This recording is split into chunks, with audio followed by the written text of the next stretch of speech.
تو یہ خود شری رام جی کے جو والد تھے راجا دشرتھ، ان کی 3 بیویوں کا ذکر یہ رامائن اور بھگوت گیتا میں موجود ہے۔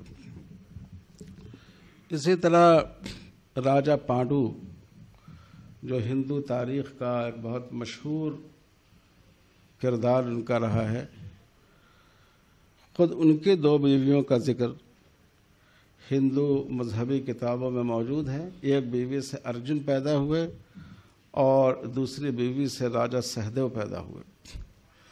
یعنی میں یہ بات اس لیے عرض کر رہا ہوں کہ ہمارے ہندو بھائیوں کے ہاں بھی اصل مذہب کے اعتبار سے ان کے یہاں بھی 1 سے زیادہ نکاح کا تصور موجود رہا ہے۔ ہمیں کسی پر ریمارک نہیں کرنا ہے، مذہب سے جو چیز ثابت ہوتی ہے اس گروہ کے نزدیک وہ مقدس ہوتی ہے۔ ہمیں حق نہیں ہے کہ ہم اس کو غلط نظر سے دیکھیں، لیکن ہم اس سے یہ ضرور سمجھتے ہیں کہ ہمارے برادران وطن کے مذہب میں بھی 1 سے زیادہ نکاح کا تصور موجود ہے، اور ان کی مقدس شخصیتوں کے ہاں 1 سے زیادہ بیویاں ان کے حرم میں رہیں۔ دنیا کا دوسرا قدیم مذہب یہودیت ہے۔ عیسائیت کا ذکر میں اس لیے کرنا ضروری نہیں سمجھتا ہوں کہ عیسائیت کے پاس کوئی شریعت نہیں ہے، چونکہ حضرت عیسیٰ علیہ السلام کا قول موجود ہے انجیلوں میں کہ میں تورات کا ایک شوشہ بھی ہٹانے کے لیے نہیں آیا ہوں۔ جو تورات کی شریعت ہے، سیدنا حضرت عیسیٰ علیہ السلام نے اپنے ماننے والوں کو اسی شریعت پر عمل کرنے کا حکم دیا۔ تو اس لیے جو مذہب یہودیوں کا ہے عملی زندگی سے متعلق، وہی قانون دراصل عیسائیوں کا بھی ہے۔ تو سیدنا حضرت ابراہیم علیہ السلام جو مسلمانوں، یہودیوں اور عیسائیوں تینوں کے ہاں مقدس شخصیت ہیں، ان کی 2 بیویوں کا ذکر تو قرآن میں بھی ہے، سیدنا حضرت سارہ اور سیدنا حضرت حاجرہ علیہم السلام، اور ایک تیسری بیوی قطورہ کا ذکر بائبل میں ہے۔ تو اس طرح حضرت ابراہیم علیہ السلام کی 3 بیویوں کا خود بائبل میں تذکرہ موجود ہے، جو ابو الانبیاء تھے، اور جو ان تینوں مذہب کے ماننے والوں کے نزدیک ان کی حیثیت اسوے کی ہے، نمونے کی ہے۔ سیدنا حضرت یعقوب علیہ السلام کی 4 بیویوں کا ذکر خود تورات میں موجود ہے۔ سیدنا حضرت موسیٰ علیہ السلام کی ایک زوجہ مطہرہ آپ کو معلوم ہے کہ حضرت شعیب علیہ السلام کی صاحبزادی ہیں، حضرت صفورہ، اور ایک اور بیوی کا ذکر حضرت موسیٰ کے بائبل میں ہے، کوشی خاتون۔ کوشی خاندان کوئی بنی اسرائیل کا کوئی قبیلہ تھا، اس قبیلے سے ان کا تعلق تھا۔ سیدنا حضرت داؤد علیہ السلام کی 6 بیویوں کا تذکرہ نام بنام بائبل میں موجود ہے، اور سیدنا حضرت سلیمان علیہ السلام کے بارے میں خود بائبل کا بیان ہے کہ ان کی 700 بیویاں تھیں اور 300 حرمیں تھیں، باندیاں تھیں، وہ 1000 کی تعداد ہوتی ہے۔ مجھے اس سے بحث نہیں ہے کہ بائبل کا یہ بیان حضرت سلیمان علیہ السلام کے بارے میں کس حد تک صحیح ہے، کیونکہ بائبل کی کوئی سند موجود نہیں ہے کہ ہم اس کو معتبر، اس کی ہر بات کو معتبر مان سکیں، لیکن ان کے ہاں یہ ایک تسلیم شدہ کتاب ہے۔ تو اس سے معلوم یہ ہوا کہ یہ دنیا کے جو 2 قدیم مذاہب ہیں، ہندو مذہب اور یہودی مذہب، ان دونوں کے ہاں 1 سے زیادہ نکاح کا تصور موجود ہے۔ یہ صرف ایسا نہیں ہے کہ اسلام نے اس قسم کی تعلیم دی ہو۔ دوسری بات جو میں نے ذکر کی وہ یہ ہے کہ اسلام کا تصور تعدد ازدواج کے بارے میں کیا ہے، 1 سے زیادہ شادیوں کے بارے میں کیا ہے۔ یہ جو اللہ تعالیٰ نے ارشاد فرمایا کہ فَانكِحُوا مَا طَابَ لَكُم مِّنَ النِّسَاءِ مَثْنَىٰ وَثُلَاثَ وَالرُّبَاعَ، پہلی بات تو ہمیں یہ سمجھنی چاہیے کہ یہ آیت تعدد ازدواج کو کی اجازت دینے کے لیے نہیں آئی، یہ آیت تعدد ازدواج کو محدود کرنے کے لیے آئی۔ زمانہ جاہلیت میں اسلام سے پہلے بیویوں کی کوئی تعداد متعین نہیں تھی۔ عربوں کے ہاں نکاح کا تصور تھا، ان کے ہاں بیویاں ہوتی تھیں۔ دوسری قوموں میں جن کے ہاں حرام و حلال کا تصور نہیں تھا، ان کے ہاں غیر قانونی تعلق ہوتا تھا، اس کی کوئی تحدید نہیں تھی۔ اللہ تعالیٰ نے جو آیت نازل فرمائی، یہ تعداد بیویوں کی تعداد میں توسیع کرنے کے لیے نہیں، بلکہ اس کی تحدید کے لیے، اس کو محدود کرنے کے لیے کہ اللہ تعالیٰ نے فرمایا کہ زیادہ سے زیادہ اگر تم ایک سے زیادہ نکاح کرنا چاہو تو 2 ہیں، اس سے زیادہ چاہو تو 3 ہیں، زیادہ سے زیادہ 4 ہیں۔ تو پہلی بات ہمیں لوگوں کو یہ سمجھانی چاہیے کہ قرآن نے تعدد ازدواج کی اجازت اس آیت میں دینے کے لیے آیت نہیں آئی ہے، بلکہ جو غیر محدود تعدد ازدواج تھا اس کو محدود کرنے کے لیے اللہ تعالیٰ نے یہ آیت نازل فرمائی۔ دوسری بات یہ ہے کہ شریعت نے جو یہاں لفظ استعمال کیا وہ اباحت کا ہے، جواز کا ہے۔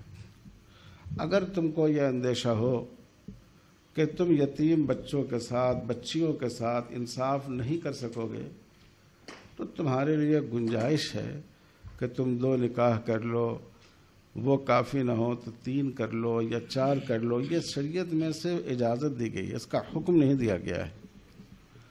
اس پر تو سب کا اتفاق ہے کہ ایک سے زیادہ نکاح کرنا کسی غیر معمولی حالت کے سوا واجب نہیں ہے، لیکن کیا ایک سے زیادہ نکاح کرنا مستحب ہے، بہتر ہے؟ فقہاء نے ہماری یہ تصریح کی ہے کہ ایک ہی بیوی پر اکتفا کرنا بہتر ہے۔ صاحب ہدایہ کا مقام آپ کو معلوم ہے، مختارات النوازل ان کی ایک اہم کتاب ہے، اس میں انہوں نے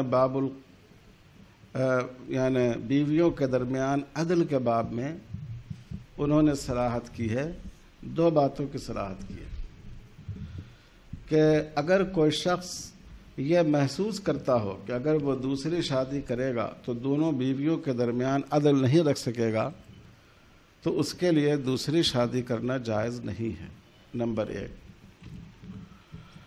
دوسرا مسئلہ یہ بیان کیا ہے کہ اگر اس سے امید ہو، اس بات کا اطمینان ہو کہ وہ دونوں بیویوں کے درمیان عدل کر سکے گا، تب بھی اس کے لیے بہتر ہے کہ ایک بیوی پر اکتفا کرے، دوسرا نکاح نہیں کرے۔ اور اس کی وجہ انہوں نے یہ لکھی ہے کہ جب دوسرا نکاح کیا جاتا ہے تو پہلی بیوی ضرور وہ اس کی وجہ سے اس کو ملال ہوتا ہے، وہ ملال میں مبتلا ہوتی ہے، اور ترک و ادخال الغم، ایک مسلمان عورت کو غم سے بچانا یہ بھی ایک مستحسن کام ہے۔ تو اس لیے بہتر ہے کہ اگر وہ شدید ضرورت اس کو اس کی نہیں ہو تو وہ ایک ہی بیوی پر اکتفا کرے۔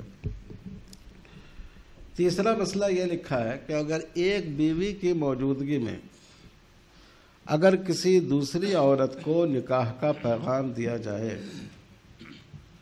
تو اس دوسری عورت کے لیے نکاح کا پیغام قبول کرنا جائز ہے، لیکن بہتر ہے کہ وہ اس پیغام کو قبول نہیں کرے، کیونکہ اس کا اس پیغام کو قبول کرنا پہلی بیوی کے لیے اذا کا باعث ہوگا، تکلیف کا باعث ہوگا۔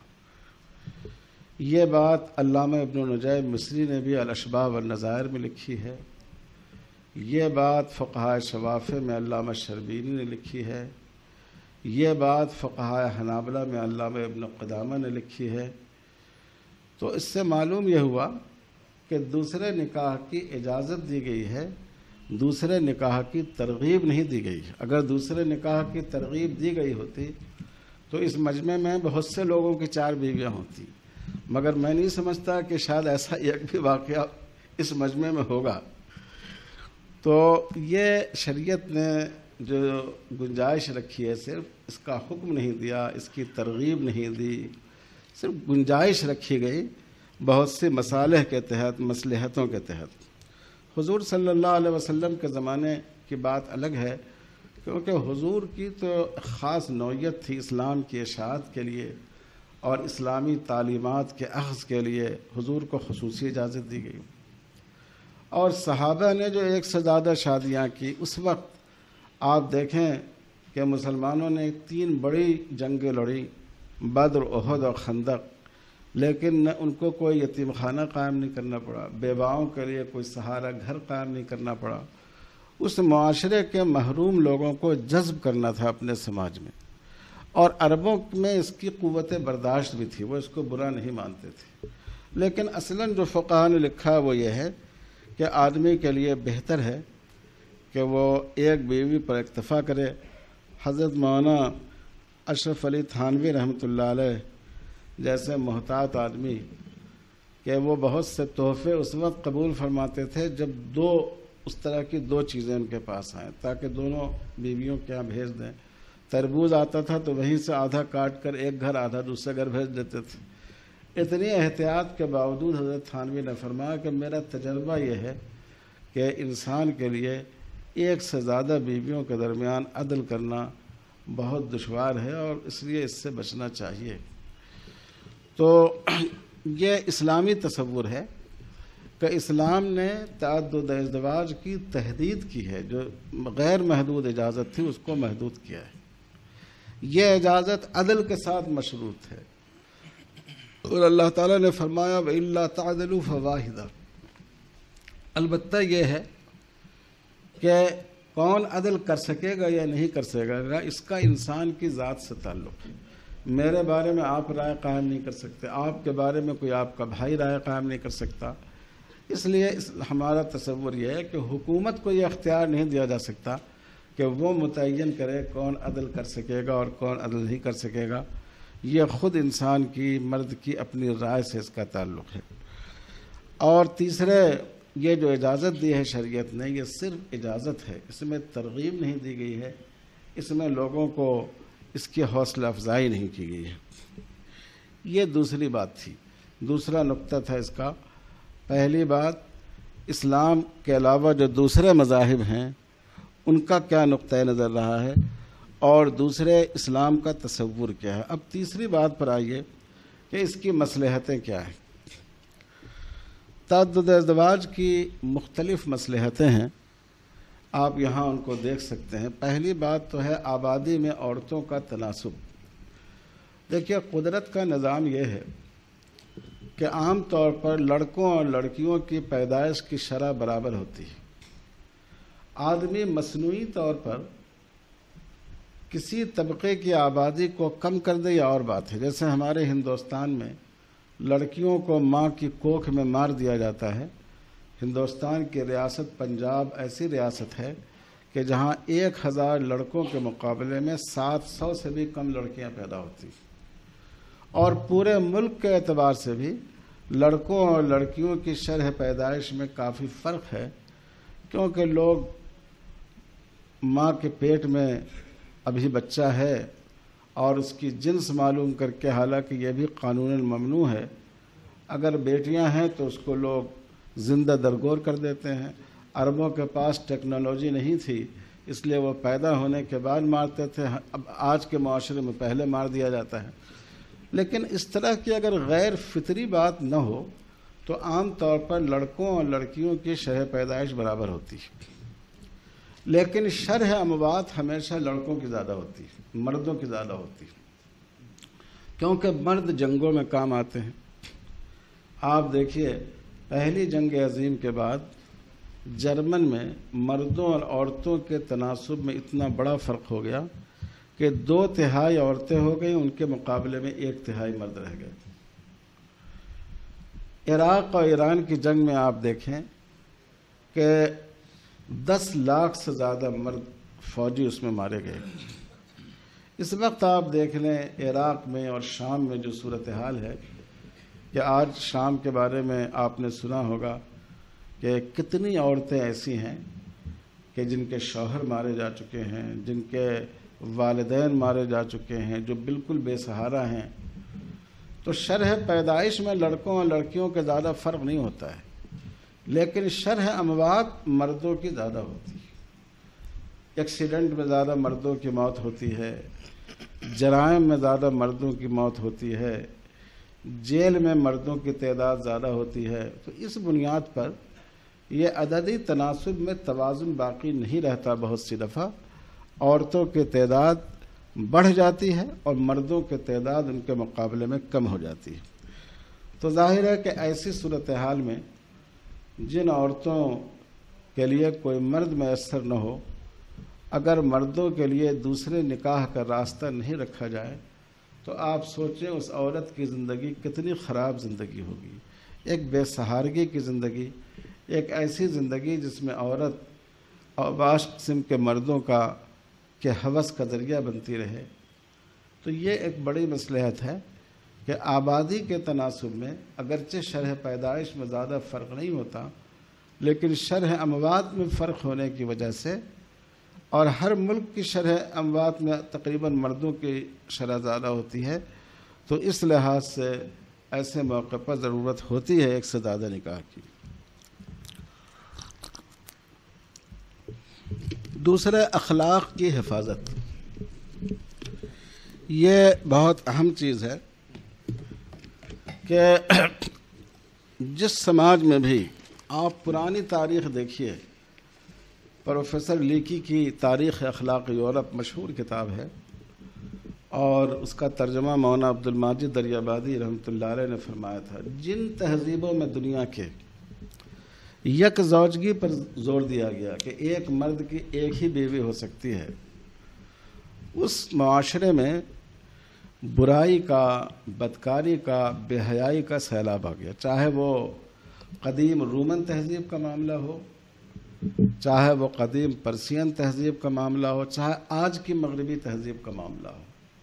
اسی لیے ایک بہت بڑے فرانسیسی مفکر ہیں ڈاکٹر گستاو لے بان، جو علم تمدن کے ماہر سمجھے جاتے ہیں، ان کی کتاب عربوں کے تمدن پر بھی ہے، اور ان کی کتاب تمدن ہند ہندوستان کے تمدن پر ہے۔ دونوں کتابیں فرنچ میں تھیں، ان کا اردو میں ترجمہ بھی ہوا ہے۔ انہوں نے اپنی کتاب میں لکھا ہے کہ میں یہ سمجھنے سے قاصر ہوں کہ عربوں کا قانونی تعدد ازدواج، عربوں کا قانونی طور پر ایک سے زیادہ بیویاں رکھنا، مغرب کے اور یورپ کے غیر قانونی تعدد ازدواج کے مقابلے میں کیوں برا سمجھا جاتا ہے، اور لکھا ہے کہ میری نظر میں تو ہر طرح سے یہ جو قانون کے دائرے میں آنے والا تعدد ازدواج ہے یہ بہتر ہے، اس سے دونوں عورتوں کے حقوق بھی محفوظ ہوتے ہیں اور سماج بھی صاف ستھرا رہتا ہے۔ اب مثال کے طور پر میں بالکل آج کی اس دور کی آپ کو مثال دوں کہ مغرب میں عام طور پر ایک سے زیادہ نکاح کی ممانعت ہے، اگرچہ امریکہ کی بعض ریاستوں میں غیر محدود اجازت ہے تعدد ازدواج کی، اگر کسی کو دوسری شادی کرنی ہوتی ہے تو اس اسٹیٹ میں جا کر لوگ نکاح کر لیتے ہیں، لیکن عام طور پر امریکہ میں اور مغرب میں اس پر پابندی ہے۔ تو اب آپ صورتحال دیکھیے، مثال کے طور پر امریکہ ہے،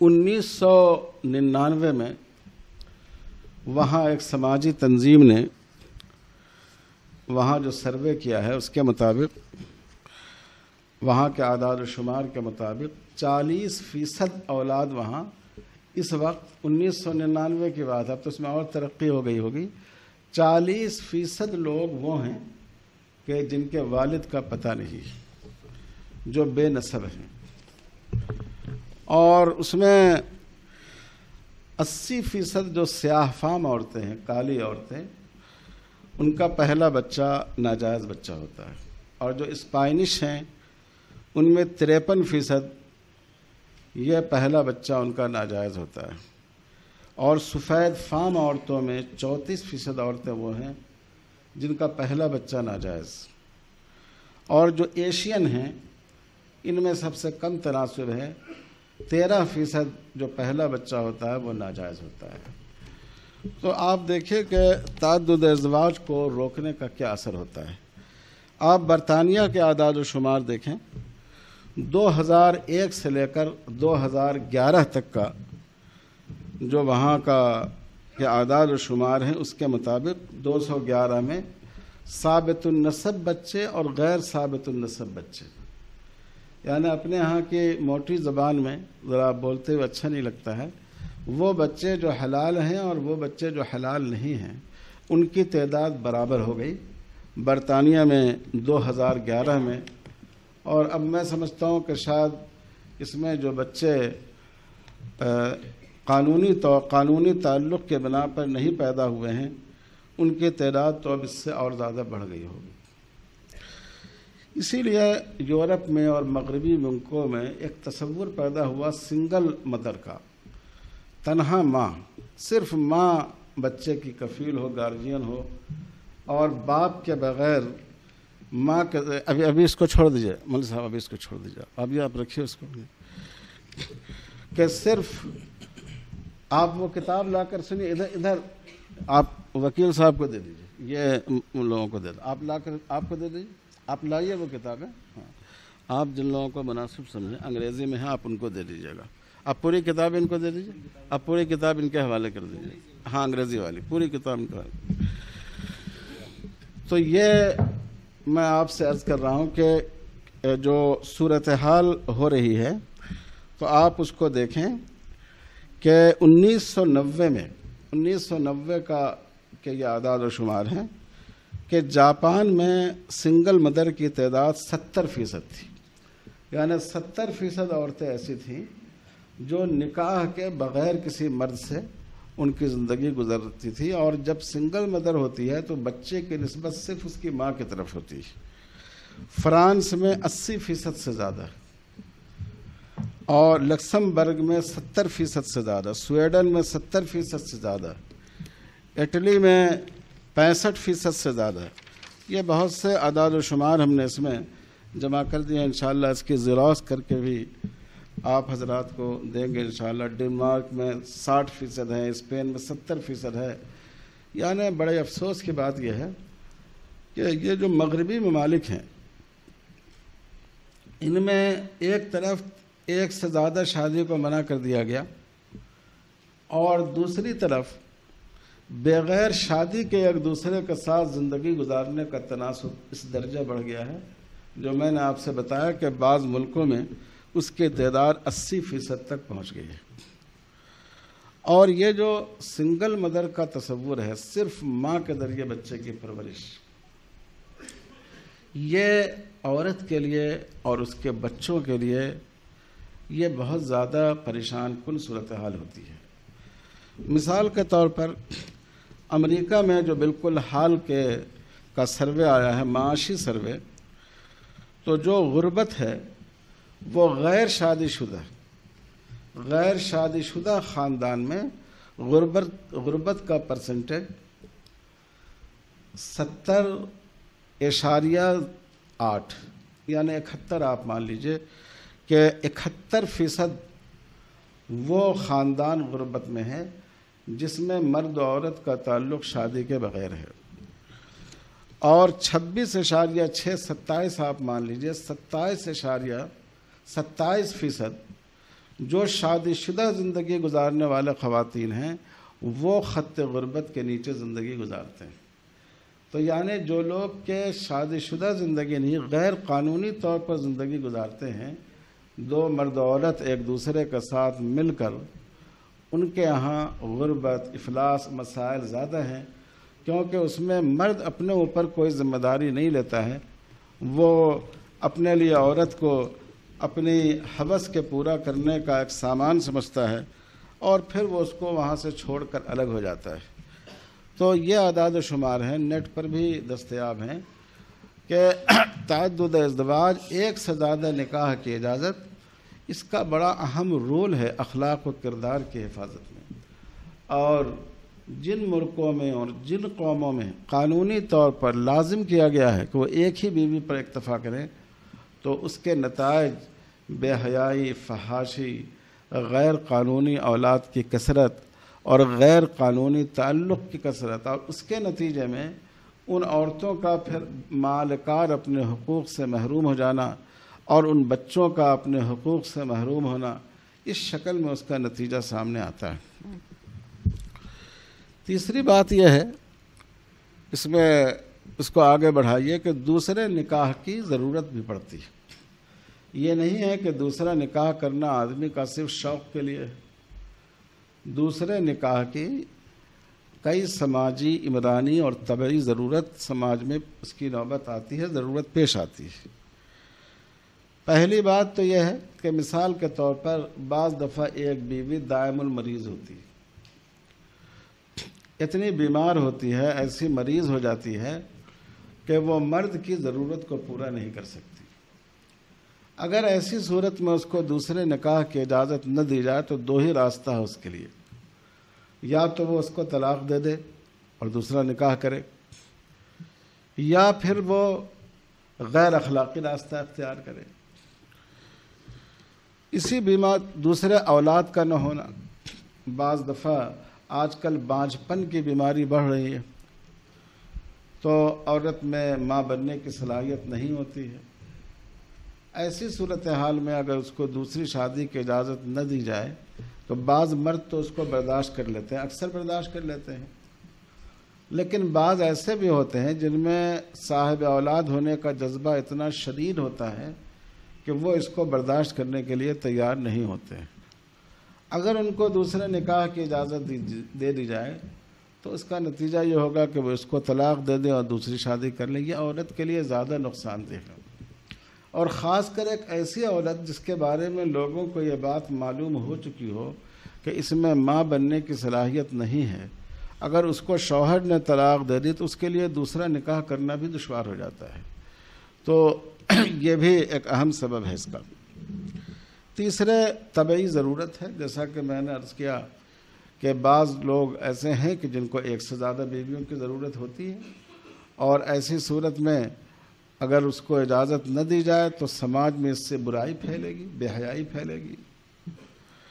اسی طرح بعض دفعہ میاں بیوی میں اتنا اختلاف ہو جاتا ہے، ایک دوسرے سے کسی وجہ سے اتنی دوریاں بن جاتی ہیں کہ شوہر طے کر لیتا ہے کہ مجھے طلاق دے دینی.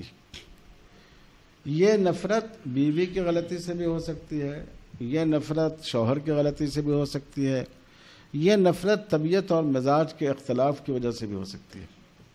اب بیوی کے بچے ہیں، اس شوہر اور بیوی کے بچے بھی ہیں کئی، تو اگر ایسی صورت میں اس کو دوسرے نکاح کی اجازت نہیں دی جائے تو وہ کوشش کرتا ہے کہ اس کو طلاق دے دے.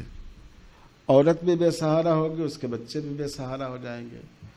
تو کئی ایسے مواقع آتے ہیں کہ جہاں تعدد ازدواج کی، حالانکہ اسلام نے حوصلہ افزائی نہیں کی ہے لیکن گنجائش اس لیے رکھی ہے کہ کئی ایسے مواقع آتے ہیں جہاں دوسری شادی ہی انسان کے مسئلے کا حل ہوتی ہے. اس لیے حقیقت یہ ہے کہ دوسری شادی مسئلہ نہیں ہے، دوسری شادی مسئلے کا حل ہے. بہت سی صورتوں میں یہ دوسری شادی مسئلے کا حل بن کر یہ سامنے یہ مسئلہ آتا ہے. چوتھی بات اس میں دیکھنے کی یہ ہے کہ موجودہ صورتحال کیا ہے. آگے بڑھائیے اس کو. موجودہ صورتحال یہ ہے کہ اس کو ہمیں دیکھنے کی ضرورت ہے. عام طور پر یہ بات سمجھی جاتی ہے کہ مسلمانوں کے ہاں تعدد ازدواج کا تناسب بہت زیادہ ہے، اور بعض لوگ تو ایسا سمجھتے ہیں کہ گویا ہر مسلمان 4 شادی کرتا ہے. مسلمان تو بیچارہ ایک ہی بیوی کی کفالت نہیں کر پاتا ہے تو وہ 4 شادی کر بھی کیسے سکتا ہے. لیکن ہندوستان کی جتنی سروے رپورٹ ہے، یہ جو آپ کے پاس 2 ورق کا ورقیہ پہنچا ہے، اس میں اس کے اعداد و شمار موجود ہیں کہ جتنے بھی اعداد و شمار اب تک آئے ہیں ہندوستان میں، بلکہ آزادی کے بعد سے، ان سب میں سب سے کم تعدد ازدواج کی شرح مسلمانوں کے ہاں ہے، اور سب سے زیادہ تعدد ازدواج کی شرح قبائلیوں کے ہاں ہے. قبائلیوں کے ہاں تو بعض دفعہ آپ اس میں دیکھیں گے 15% بھی تعدد ازدواج کی شرح ہے. ہمارے یہاں پہلے سے بھی وہ نہیں 1.1% نہیں، 1000 میں 1 فی 1000 یہ ہمارے یہاں طلاق کا پرسنٹیج ہے. تو اس لیے اگر دیکھا جائے تو یہ کوئی ایسا مسئلہ نہیں ہے جس کو اتنی زیادہ اہمیت دی جائے جتنی اہمیت اس وقت دی جا رہی ہے. یہ مجھے دوسری بات کرنی تھی طلاق کے بارے میں. اب تیسری بات ہے طلاق قبل التحکیم، یعنی ایک تصور یہ ہے کہ طلاق کا اختیار شوہر کو دینے کے بجائے یہ بات ان پر لازم کر دی جائے کہ مرد حکم کے سامنے، پنچوں کے سامنے اپنے معاملے کو رکھے اور پنچوں سے مشورہ کرنے کے بعد پھر وہ طلاق دے، یہ بات کہی جاتی ہے۔ ہمارے ہندوستان میں جسٹس بہر اسلام صاحب نے جب گوہاٹی ہائی کورٹ کے وہ جج تھے، چیف جسٹس تھے، اس وقت انہوں نے فیصلہ کیا کہ طلاق سے پہلے تحکیم ضروری ہے۔ پھر سپریم کورٹ نے فیصلہ کیا، اب مختلف ہائی کورٹ فیصلے کر رہے ہیں، لیکن اسلام یہ کہتا ہے کہ یہ بہتر ہے کہ اگر میاں بیوی کے درمیان نزاع پیدا ہو تو خاندان کے بزرگ لوگ بیٹھ کر اس مسئلے کو حل کرنے کی کوشش کریں۔ یہ جو کورٹ نے تشریح کی ہے کہ قرآن کہتا ہے فَبَعَثُوا حَكَمًا مِّنْ أَهْلِهِ وَحَكَمًا مِّنْ أَهْلِهَا، ایک حکم آپ کے پاس ایسی ٹیکنالوجی ہے جس کے ذریعے آپ دشمن کو مغلوب کر سکتے ہیں، لیکن اس ٹیکنالوجی کا استعمال آپ ظالموں کے خلاف کریں گے یا مظلوموں کے خلاف کریں گے۔ آپ کے پاس تیز رفتار کار موجود ہے، آپ اس سے سفر کر سکتے ہیں، لیکن کیا آپ اس طرح سفر کریں گے کہ راستے میں آنے والوں کو رونٹ ڈالیں، کسی کی جان کی پرواہ نہیں کریں، یا آپ دوسروں کی رعایت کرتے ہوئے سفر کریں گے؟ شریعت کا موضوع یہ ہے کہ جو فطرت کے تقاضے ہیں، فطرت کے مطالبات ہیں، ان کو کس طرح کنٹرول میں رکھتے ہوئے پورا کیا جائے۔ اسی لیے اللہ تعالیٰ نے فرمایا کہ یہ قانون قیامت تک کے لیے ہے۔ جتنی ٹیکنالوجی بڑھے گی، جتنی زیادہ ترقی ہوگی، جتنے زیادہ وسائل پیدا ہوں گے، قانون شریعت کی ضرورت اور اس کی رہنمائی کی حاجت انسان کو اور زیادہ بڑھتی چلی جائے گی۔ اس لیے ہم لوگ یہ کہتے ہیں کہ اسلام ایک ایسی شریعت ہے جو قیامت تک کے لیے ہے۔ اس میں ایسی لچک رکھی گئی ہے کہ ہر زمانے کی ضرورت اس میں پوری ہو جائے اور ترقی یافتہ سے ترقی یافتہ تمدن کو بھی اس کے ذریعے رہنمائی حاصل ہو جائے۔ اسی لیے ہم دیکھتے ہیں کہ خود پرسنل لاء کے بارے میں اسلام نے جو تصور پیش کیا، آج پوری دنیا اس کو قبول کرتی ہے۔ آپ کو معلوم ہے دنیا کے کسی مذہب میں عورت کو حق میراث نہیں ملتا تھا۔ اسلام پہلا مذہب ہے جس نے عورت کو وارث بنایا۔ خود برطانیہ میں 19ویں صدی میں آ کر عورت کو حق میراث دیا گیا۔ آج پوری دنیا عورت کے لیے حق میراث کو مانتی ہے۔ اسلام کے علاوہ دنیا کے جتنے بڑے مذاہب ہیں، آج کسی میں طلاق کا تصور نہیں تھا۔ اسلام نے طلاق کا تصور دیا اور آج ساری دنیا اس بات کو مانتی ہے کہ طلاق ایک ضرورت بن جاتی ہے۔ اسلام نے بیوہ عورت کے نکاح ثانی کا تصور دیا۔ نہ ہمارے ہندو بھائیوں کے یہاں اس کا تصور تھا، نہ عیسائی بھائیوں کے یہاں اس کا تصور تھا۔ تو اس لیے ہم یہ کہتے ہیں، یہ کوئی خوش عقیدگی میں نہیں کہتے ہیں، بلکہ یہ ایک حقیقت ہے کہ شریعت اسلامی نے چونکہ وسائل کو اپنا موضوع نہیں بنایا ہے، سورسز کو اپنا موضوع نہیں بنایا ہے، انسانی فطرت کو اپنا موضوع بنایا ہے، اور انسانی فطرت میں کبھی تبدیلی نہیں ہوتی۔ اس لیے یہ شریعت جیسے کل زندہ تھی اور جیسے کل انسان کی رہنمائی کی صلاحیت رکھتی تھی، اسی طرح وہ آج بھی انسان کے لیے رہنمائی کی صلاحیت رکھتی ہے۔ یہ جو شعبہ تفہیم شریعت کہا، اس کا بنیادی مقصد یہی بتانا ہے کہ آپ شریعت کو اذکار رفتہ نہیں سمجھیں۔ یہ ایسا قانون نہیں ہے کہ جو پرانے کپڑوں کی طرح اتار کر پھینک دیا جائے۔ یہ ایسا قانون ہے، یہ ایسا لباس تقویٰ ہے جو قیامت تک انسانیت کے لیے مفید، اس کے لیے کارگر اور اس کی سماجی مصلحتوں اور ضرورتوں کو پورا کرنے والا ہے۔ اس شعبے کے تحت بنیادی طور پر ہم لوگ 3 کام کرتے ہیں۔ پہلا کام ہے تعلیم احکام، دوسرا کام ہے تعلیم قانون، تیسرا کام ہے تعلیم یعنی احکام شریعت کے مصالح سے واقف کرانا، تفہیم مصالح۔ تعلیم احکام سے مراد یہ ہے کہ خاص کر جو ہمارے وکلا بھائی ہیں، ہمیں معلوم ہے قانون کا موضوع بہت دقیق موضوع ہے، مغز سوزی کا موضوع ہے، بڑی محنت سے اس مضمون کو پڑھا جاتا ہے، لیکن قانون شریعت پر جو کتابیں آپ کو ملتی ہیں وہ براہ راست علماء اور فقہا کی لکھی ہوئی نہیں ہیں۔ یہ کتابیں ان لوگوں کی لکھی ہوئی ہیں جنہوں نے واسطہ در واسطہ قانون شریعت کو پڑھا ہے۔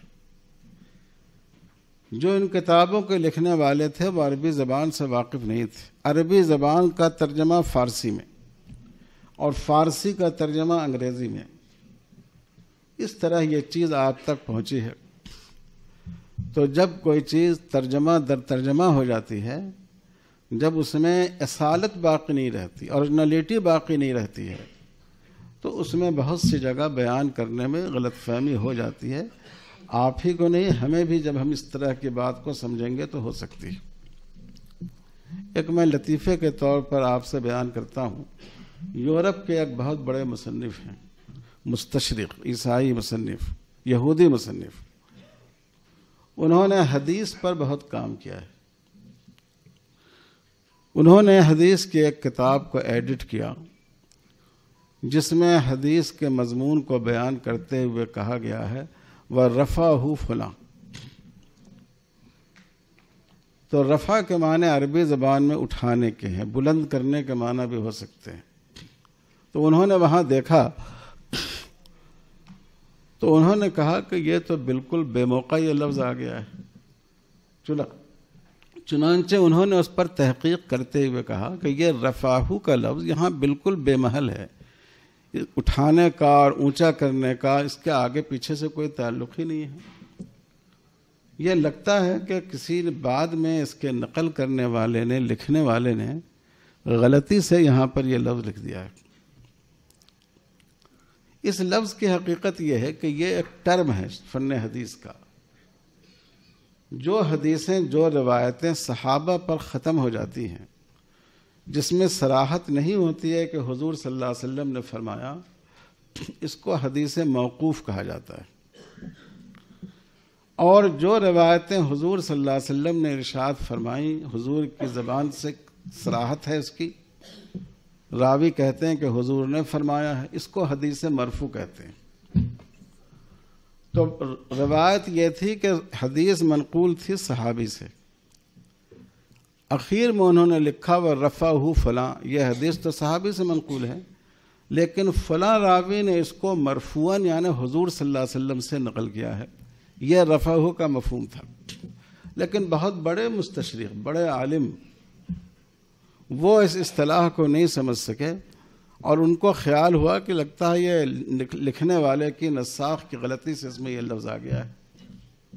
تو جب آدمی کسی زبان سے، کسی فن سے، اس کی اصطلاحات سے کما حقہ واقف نہیں ہوتا ہے، کتنا بڑا عالم ہو، کتنا زیرک ہوشمند آدمی ہو، اس میں چوک ہو جاتی ہے۔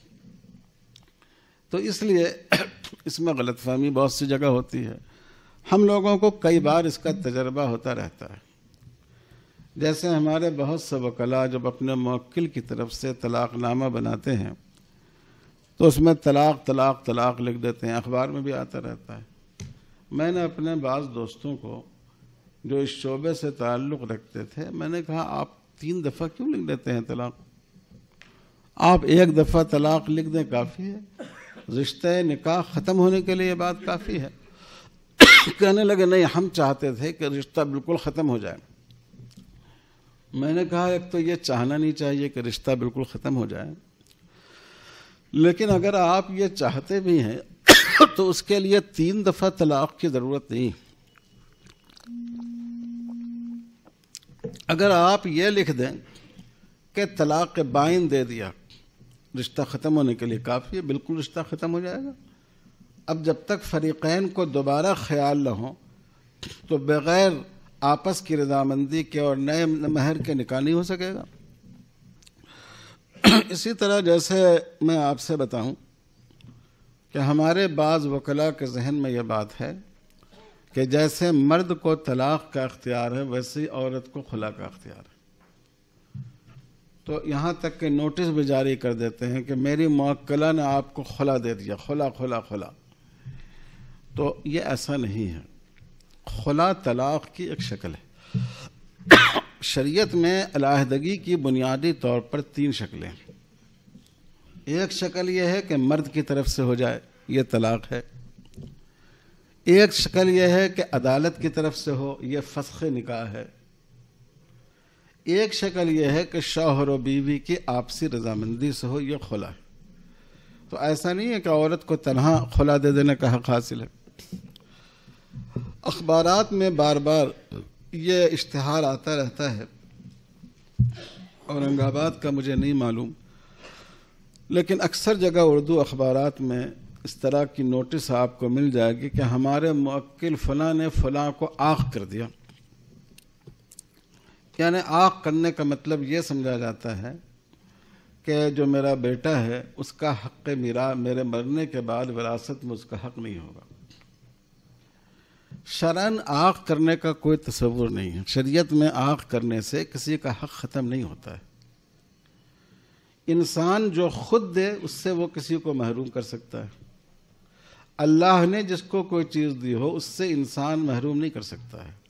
قرآن نے قانون میراث کو بیان کرنے کے بعد خاص طور پر کہا ہے فریضۃ من اللہ.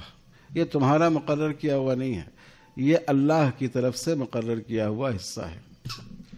اس لیے چاہے کوئی آدمی عاق کر دے، لیکن اس کے انتقال کے بعد اگر اس کی اولاد ہے اور وہ جائیداد اس کے باپ کے نام پر ہے تو اس کے بیٹوں بیٹیوں کو حق ملے گا، چاہے والد اس سے ناراض رہے ہوں. لیکن بعض بھائیوں کے ذہن میں یہ خیال ہے کہ عاق کر دینے سے اس کا حق ختم ہو جاتا ہے. ابھی جو سپریم کورٹ میں مقدمہ چل رہا ہے اس میں سپریم کورٹ کے بہت ہی معزز وکلاء کا ایک پینل ہے، سینئر وکلاء کا، اور اس پر ہم لوگ کئی میٹنگوں میں بیٹھے، کئی گھنٹے صبح سے لے کر شام تک اس پر بحث ہوئی، اور پھر اس کے بعد اس کا بیان تیار ہوا. پھر گورنمنٹ کی طرف سے جو ایفیڈیوٹ داخل ہوا ہے اس کا بھی جواب انشاءاللہ ابھی حیدرآباد میں میٹنگ ہونے والی ہے. لیکن میں یہ عرض کرنا چاہ رہا ہوں کہ جب حلالے کا مسئلہ آیا تو مجھے اپنے ان قانوندہ بھائیوں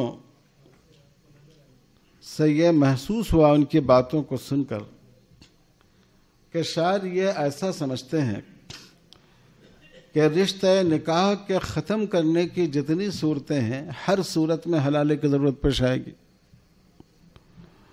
تو میں نے وہیں بیٹھے بیٹھے علیحدگی کی صورتیں لکھی کہ کتنی صورت علیحدگی کی بنتی ہے، چاہے طلاق کے ذریعے ہو یا بغیر طلاق کے ہو. تو کل 9 صورتیں اس وقت میرے ذہن میں آئیں.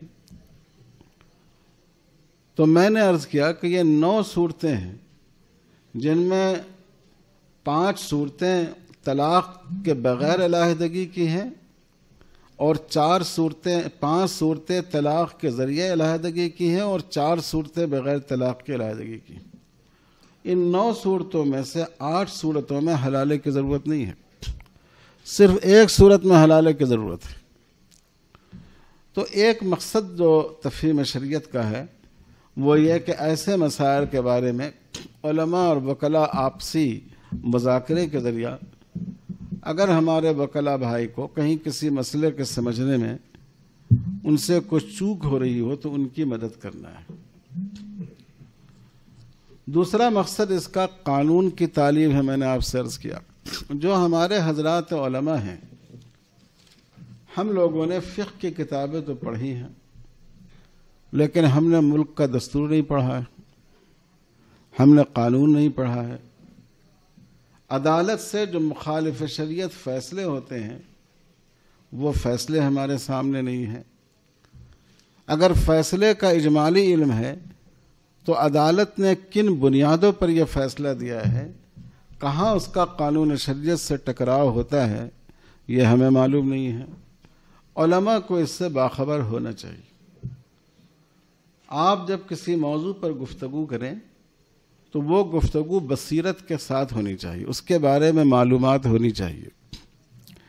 اس لیے تفہیم شریعت کا ایک دوسرا مقصد یہ ہے کہ جو ہمارے وکلاء حضرات ہیں وہ علماء سے خطاب کریں، انہیں بتائیں کہ مثال کے طور پر نفقہ مطلقہ سے متعلق فیصلہ ہے، مثال کے طور پر شمیم آرا کیس کا فیصلہ ہے، دانیال لطیفی کا فیصلہ ہے، جسٹس بہار الاسلام کا فیصلہ ہے، اور اس طرح کے جو فیصلے ہوں کہ کہاں یہ فیصلہ شریعت سے ٹکراتا ہے اور انہوں نے کیا بنیاد بنایا ہے اس کے لیے، کیا انہوں نے قرآن و حدیث سے یا فقہا کی کتابوں سے یا اسلام کے اصولوں سے اپنے فیصلے کے لیے دلیلیں پیش کی ہیں، ہمارا اس سے واقف ہونا ضروری ہے۔ اور تیسرا مقصد اس کا ہے جس کی طرف میں نے شروع میں اشارہ کیا، احکام شریعت کی مصلحتوں سے واقف کرانا۔ جیسے آج پولیگیمی کا مسئلہ ہے، طلاق کا مسئلہ ہے، عورتوں کے حق میراث کا مسئلہ ہے، یتیم پوتے کی میراث کا مسئلہ ہے۔ پہلے تو کچھ لوگوں کی زبان پر یہ بات آتی تھی، لیکن اب صورتحال یہ ہو گئی ہے کہ سوشل میڈیا کے فروغ کی وجہ سے آدمی تک یہ بات پہنچ گئی۔